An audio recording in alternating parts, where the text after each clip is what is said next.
Une question d'une Madame Lara Cisco. Oui. Alors, c'est concernant les animaux pour Noël. Donc, bonjour, je suis une citoyenne fortement préoccupée par la condition des animaux. J'ai appris à regret la présence de balades en calèche et de tours à poney sur le marché de Noël de Chambéry 2023.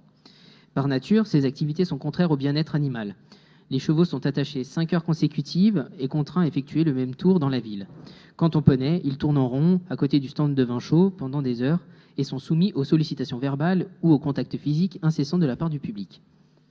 J'ai signé une pétition qui a récolté plus de 23 000 signatures et qui vous demande de privilégier les animations festives, 100% humaines, pour vos prochaines éditions, comme c'est par exemple le cas sur la commune d'Aix-les-Bains, et on s'amuse tout autant. Je souhaiterais donc savoir si la mairie de Chambéry a décidé de renoncer aux animations avec des animaux pour les prochaines éditions de son marché de Noël. Merci pour votre temps et pour l'intérêt que vous porterez à la condition de vie. Merci. Raphaël Mauric, s'il vous plaît, pour une réponse. Oui, merci Monsieur le maire. Donc je pense que c'est plus un doute pour quiconque ici. Le bien-être animal est vraiment une priorité de la ville. Comme en témoigne d'ailleurs le choix de nommer au sein de ce conseil municipal une élue en charge de la protection des animaux et du vivant, Madame Sabrina Herinck.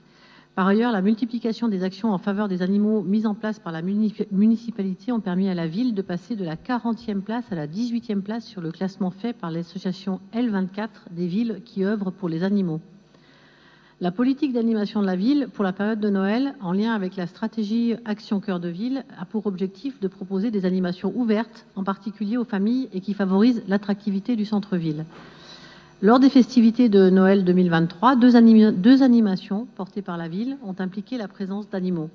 Les balades en calèche à travers le centre-ville et la présence de poneys sur le marché de Noël où les enfants pouvaient interagir avec les animaux et en apprendre plus sur eux et aux côtés d'une professionnelle.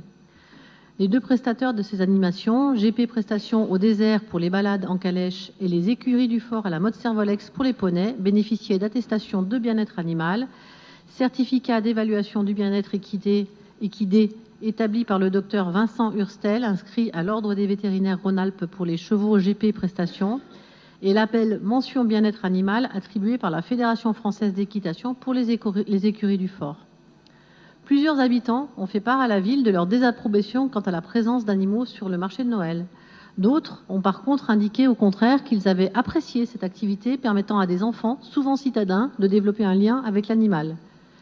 Afin de prendre en compte ces retours, la ville a décidé de mettre fin à la proposition d'animation sur le marché de Noël des tours en poney et a demandé aux prestataires de proposer une autre animation en direction des enfants, ce qui sera le cas sur l'édition 2024. En revanche, il a été décidé de maintenir les balades en calèche pour la période de 2024, de Noël 2024, car cette animation est gratuite et accessible à tous. Elle s'adresse en priorité à un public familial et permet de valoriser différents secteurs du centre-ville que la ville souhaite rendre plus attractifs en lien avec la stratégie Action Cœur de Ville, notamment le Faubourg Montmélian et la rue d'Italie. Ces balades sont pensées avec le souci de garantir le bien-être des chevaux. La prestation est limitée à l'après-midi, 2 jours par semaine sur la période de décembre et sur un parcours en zone piétonne. Par ailleurs, depuis le début du mandat, la ville a mis en place de nombreuses actions en faveur du bien-être animal. On parle de la désignation, je vous le disais tout à l'heure, d'une élue en charge de cette délégation.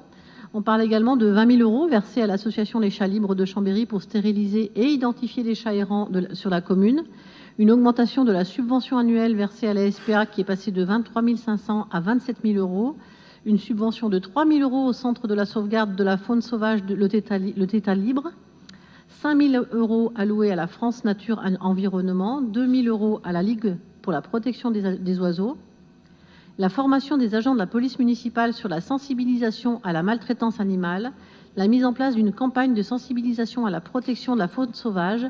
La mise en éco-pâturage sur plusieurs sites de la ville, l'installation d'une centaine de nichoirs sur les bâtiments municipaux, la mise en place de repas avec base végétarienne tous les jours dans les campings des écoles et de repas totalement végétariens par semaine, la mise en place du critère bien-être animal non testé sur les animaux pour le marché des produits d'entretien et d'hygiène de toute la commune, ainsi que pour le marché des couches et produits bébés fournis dans les crèches de la ville, la mise en place de corridors écologiques que l'on nomme trame bleue, verte ou noire, la mise en place de mesures non létales pour éviter la nidification des pigeons, par exemple, par l'effarouchement, la taille des arbres, la revégétalisation des espaces urbains et le projet d'un pigeonnier contraceptif sur le secteur nord des Combes. À noter aussi l'abandon du foie gras lors des réceptions organisées par la ville et le CCAS. Donc je souhaite donc vous assurer de l'attention portée par la ville de Chambéry aux problématiques du bien-être animal et à leur prise en compte dans toutes ses actions, y compris dans le cadre de sa politique d'animation. Je ne renouvelle les objectifs de cette politique, à savoir s'adresser à tous les publics, en particulier aux familles, pendant la période des fêtes de fin d'année, d'être accessible au plus grand nombre, notamment au travers des animations gratuites, et de valoriser les différents secteurs du centre-ville afin de valoriser son attractivité et sa vie commerçante. Merci pour votre réponse qui, j'en suis sûr, rassurera donc la personne qui a posé cette question. Nous avions deux questions.